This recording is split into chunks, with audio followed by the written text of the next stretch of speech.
Third. मैंने इसको first and second chapter अपनी पिछली वीडियो में करा दिया। अगर आपने नहीं देखी है तो पहले आप मेरी वो वीडियो जाके देख सकते हैं। एंड देन अब हम करेंगे चैप्टर थर्ड। चैप्टर थर्ड क्या है हमारा? Pair of linear equation. तो हम इसका करेंगे सबसे पहले इंट्रोडक्शन कर चलिए स्टार्ट करते हैं हम सबसे पहले इसका इंट्रोडक्शन। पर सबसे पहले हम इंट्रोडक्शन में क्या देखेंगे? इंट्रोडक्शन में हम यहाँ पढ़ेंगे सबसे पहले pair of linear equation two variables. तो हमें सबसे पहले ये पता होना चाहिए इक्वेशन क्या होती है। तो इक्वेशन क्या होती है हमारी, देखिए आपने लास्ट चैप्टर में ये इक्वेशंस पढ़ी थी इस तरीके की, स्क्वायर एन एक्स प्लस 5, ये इक्वेशंस आपने पढ़ी थी। तो ये क्या होता है, इसमें देखिए पावर 3 है इसकी एंड इसकी पावर 2, तो हाईएस्ट पावर 3 है, तो इसे क्या कहते हैं? क्यूबिक। इसी तरीके से स्क्वायर वाली जो होती हैं उनको हम क्वाड्रेट बोलते हैं। ठीक है, तो हम थर्ड चैप्टर जो है हमारा, इसमें हम किस तरीके की इक्वेशंस देखेंगे? यहाँ पे हम लीनियर इक्वेशंस देखेंगे। ठीक है, लीनियर इक्वेशंस आपको पता ही जिसकी पावर ओनली 1 होती है। तो लीनियर इक्वेशन का मतलब क्या है? x प्लस 5 या फिर y प्लस ले सकते हैं हम 10 is equal to 0 and y minus 5 is equal to 0। Means हम लीनियर इक्वेशंस देखेंगे यहाँ पे, ठीक है, जिसकी पावर 1 होती है ओनली। तो अब क्या है हमारे पास, ये बोला गया है लीनियर इक्वेशंस जो होनी चाहिए वो कैसी होनी चाहिए। अब आपको इक्वेशन तो समझ में आ गई होगी। अब इक्वेशन के साथ यहाँ लीनियर इक्वेशन भी समझ में आ गई होगी आपको। अब यहाँ है हमारे पास 2 वेरिएबल्स होने चाहिए। 2 वेरिएबल इट मीन्स वेरिएबल होता है हमारा x, y, z, ये हमारे वेरिएबल्स होते हैं।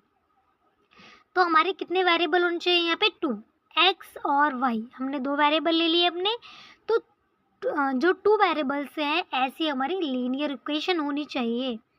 तो देखिए लीनियर इक्वेशन 2 वेरिएबल्स में से x plus y is equal to 10, ये हमारी लीनियर इक्वेशन भी हो गई। देखिए इसकी पावर 1 है, इसकी पावर 1 है, ये हमारी लीनियर इक्वेशन हो गई एंड 2 वेरिएबल्स भी हैं इसके अंदर। तो इस चैप्टर में हम इस तरीके की लीनियर इक्वेशंस पढ़ेंगे। और यहाँ फर्स्ट पे लिखा हुआ है पेयर ऑफ। यहाँ पे आप दो इक्वेशंस को लेके चलेंगे, जैसे कि ये हमारी 3x plus 4y is equal to 9, ये हमारी फर्स्ट इक्वेशन हो गई। 1 variable and 2 variable, 2 variable and linear भी है हमारी 1 पावर इनकी। तो ये हमारी एक इक्वेशन हो गई एंड आप यहाँ पे एक और इक्वेशन देखेंगे इसी तरीके की 5y इज इक्वल टू 10। तो देखिए एक इक्वेशन ये हो गई, एक इक्वेशन ये। आप जो देखेंगे आप थर्ड चैप्टर में पेयर से पढ़ेंगे। देखिए दो इक्वेशंस हैं, तो 2 इक्वेशंस के पेयर के पढ़ेंगे हम इस चैप्टर में। तो यहाँ से आपको जो फर्स्ट टॉपिक था हमारा कि पेयर ऑफ लीनियर इक्वेशन, ये आपको समझ में आ गया होगा कि इस पूरी लाइन का मतलब क्या है। चलिए अब नेक्स्ट देखते हैं। तो यहाँ पर नेक्स्ट है हमारा 2 lines in plane, only one of the following 3 possibility can happens. तो इसका मतलब क्या है? यहाँ पे प्लेन का मतलब है कोई भी ग्राफ वगैरह अगर हम लें तो उसमें अगर हम ग्राफ बनाएंगे और उस ग्राफ में 2 लाइन्स हो, 2 लाइन्स, ओके, तो 2 लाइन्स अगर होंगी तो कितनी पॉसिबिलिटी हो सकती है? 3 पॉसिबिलिटी हो सकती है कि 3 टाइप्स का ग्राफ जो है वो आपका बन सकता है। थर्ड चैप्टर जो है आपका, इसमें 3 टाइप्स का जो ग्राफ है आपका वो बन सकता है। ठीक है, तो हमारा फर्स्ट देखिए किस तरीके का बनेगा। The 2 lines will intersect at 1 point. जो 2 लाइन्स है वो क्या करेंगी? इंटरसेक्ट करेंगी 1 पॉइंट पर। इंटरसेक्ट करने का मतलब है आपका ग्राफ किस तरीके का बनेगा। मान लीजिए ये ग्राफ है आपका एंड देखिए यहाँ पे बताती हूँ। ये देखिए यहाँ पे हमारा ये ग्राफ, ये मान लीजिए हमारा ग्राफ है और यहाँ पे 2 लाइन्स है हमारी, ये जा रही हैं और ये, तो ये 2 लाइन्स यहाँ पर इंटरसेक्ट कर रही है ना, एक दूसरे को कट कर रही हैं। तो एक ग्राफ तो इस तरीके का बन सकता है आपका कि 2 लाइन्स एक दूसरे को इंटरसेक्ट करें एक पॉइंट पर।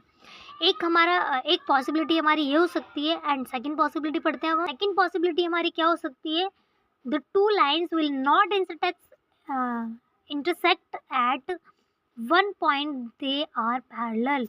वो क्या होंगी? वो कभी भी इंटरसेक्ट नहीं करेंगी एक दूसरे को। तो वो कैसी हो सकती हैं? वो पैरेलल हो सकती हैं। अब पैरेलल देखिए इसका ग्राफ कैसे बनेगा कि आप पहचान सके। ये मान लीजिए आपका ग्राफ बन गया। तो ये लाइंस या तो इस तरीके की हो सकती है, ठीक है, या फिर इस तरीके की लाइंस हो सकती हैं जो एक दूसरे को कट नहीं करेंगी, ये पैरेलल होंगी एक दूसरे के, ठीक है। तो ये हमारे दूसरा ग्राफ हमारा इस तरीके का बन सकता है। एंड नेक्स्ट देखते हैं। नेक्स्ट है हमारा the two lines will be coincident. कैसा हो सकता है? कोइंसिडेंट हो सकता है। कोइंसिडेंस का मीन कैसा बन सकता है हमारा ग्राफ? देखिए ये ग्राफ, ये आपका ग्राफ है। मान लीजिए एक लाइन इस तरीके से गई है और दूसरी लाइन भी इसी के ऊपर गई है। एक जो इक्वेशन का आपका सॉल्यूशन है या वन लाइन है आपकी इस तरीके की है और दूसरी लाइन भी उसी के ऊपर जा रही है, तो ये हमारी कोइंसिडेंट लाइन होती है, ठीक है। तो आपका ग्राफ 3 तरीके से बन सकता है। 3 तरीके कौन कौन से हो सकते हैं आपके? फर्स्ट, इंटरसेक्ट कर सकती है लाइन्स। दूसरी, इंटरसेक्ट नहीं करेंगी क्योंकि पैरेलल होगी हमारी। एंड थर्ड हमारी किस तरीके की हो सकती है? थर्ड हो सकती है हमारी जो एक दूसरे के ऊपर होती है, इस तरीके से। ओके, 3 तरीके के आपके ग्राफ बन सकते हैं। इस यहाँ पे आपको ये टेबल देखने को मिलेगी। तो ये टेबल क्या है, इसमें क्या करना है हमें? इस टेबल में पेयर ऑफ लाइंस, देखिए SI 1 सेकंड थर्ड दिया हुआ है, एंड पेयर ऑफ लाइंस, ये पेयर दिए हुए हैं। हमने चैप्टर में पढ़ा था, हमें पेयर्स में दिए होंगे इक्वेशंस। तो ये इक्वेशंस हमें पेयर में दिए हैं और यहाँ लिखा है A1 by A2, B2 C1 by C2 and compare the ratios graphically representation algebraic. अब करना क्या है इसके लिए? यहाँ पे मैं एक इक्वेशन लेके बताती हूँ आपको। देखिए यहाँ पे हमने एक इक्वेशन ली, 3x + 4y = 9। Okay, 4x + 3y, एक मिनट,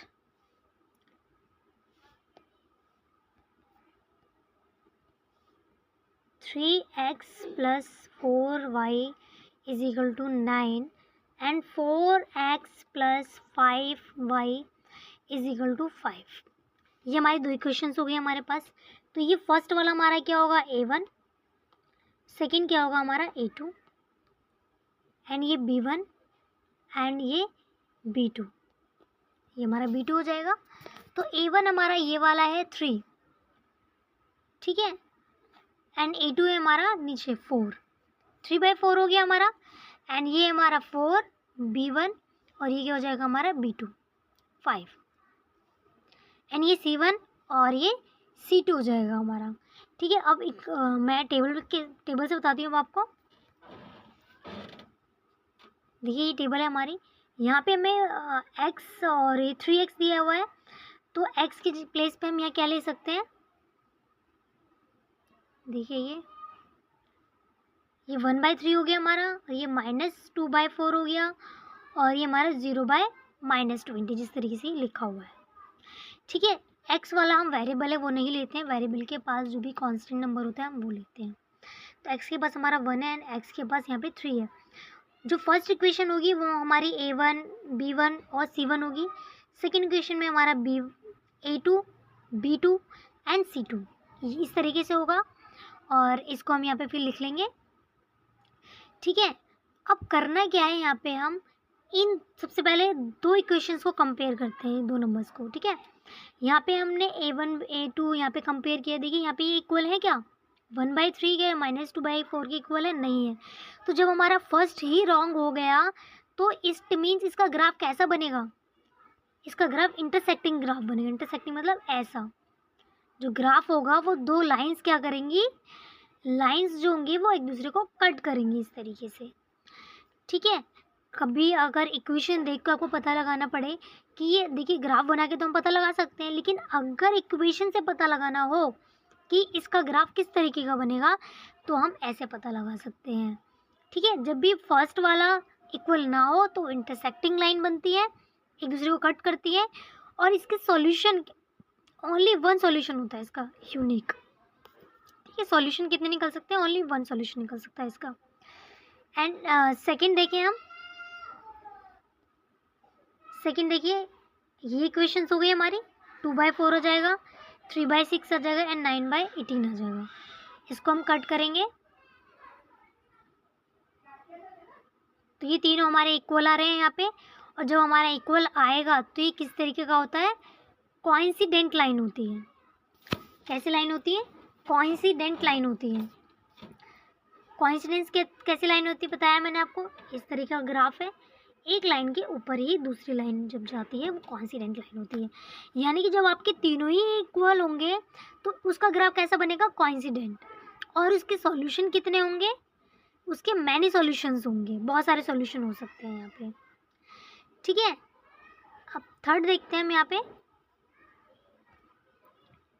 थर्ड में देखिए हमारा फर्स्ट वन इक्वल है एंड थर्ड इक्वल नहीं है हमारा।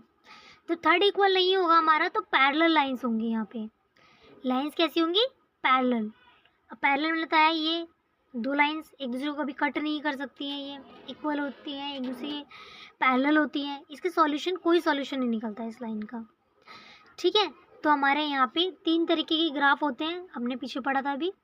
तो 3 तरीके के ग्राफ के हम कैसे पता लगाएंगे? अगर हमारा फर्स्ट ही इक्वल नहीं है, इंटरसेक्ट बनेगा, कट वाला बनेगा।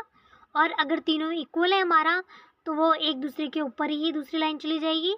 एंड थर्ड है हमारा कि फर्स्ट तो इक्वल है एंड थर्ड इक्वल नहीं है तो वो पैरेलल लाइंस बनेंगी।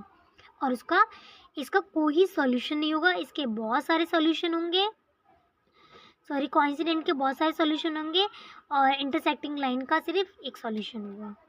ठीक है, तो यहाँ पे आपकी टेबल इस तरीके से करना अब जाता है। कोइंसिडेंट और कंसिस्टेंट एंड इनकंसिस्टेंट क्या है? यूनिक सॉल्यूशन इसका क्या होगा? अगर तुमसे पूछा जाए इसके यूनिक सॉल्यूशन होंगे। इंटरसेक्टिंग लाइन होगी। लाइन कैसी हुई? इंटरसेक्टिंग।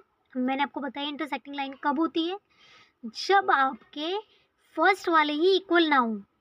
हमने देखिए, मैं यहाँ टेबल में दिखाती हूँ, देखिए इंटरसेक्टिंग कब होती है? इंटरसेक्टिंग लाइन जब हमारे दोनों ही इक्वल नहीं होते हैं। और यूनिक सॉल्यूशन होता है। अगर ऐसी सिचुएशन होगी इट मीन्स वो क्या है? हमारा कंसिस्टेंट है। ओके, एंड मैनी सॉल्यूशन हो और कोइंसिडेंट हो तो भी हमारा कंसिस्टेंट होता है। देखिए ये रहा कोइंसिडेंट और यहाँ पे बहुत सारे सॉल्यूशन हो हमारे, यानी कि तीनों इक्वल हो तब भी हमारा कंसिस्टेंट होता है। कंसिस्टेंट कब कब होता है हमारा? जो हमारे फर्स्ट वन रॉन्ग हो और या फिर तीनों सेम हो, इक्वल हो, तब हमारा इंटरसेक्टिंग लाइन हो या कोइंसिडेंट लाइन हो तो हमारा कंसिस्टेंट होगा।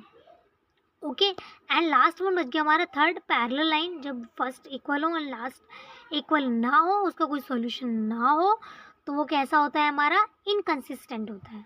ये हमारा इनकंसिस्टेंट होगा जब नो सॉल्यूशन एंड पैरेलल होगा। ठीक है, तो यहाँ पे हमारा इंट्रोडक्शन इसका कंप्लीट होता है एंड आगे मैं जैसे जैसे चैप्टर कराऊंगी तो मैं उसके हिसाब से आपको कराती चली जाऊँगी। ठीक है, तो थैंक यू, मिलते हैं नेक्स्ट वीडियो में। और लाइक, कमेंट्स, शेयर और सब्सक्राइब करना ना भूलिए मेरे चैनल को।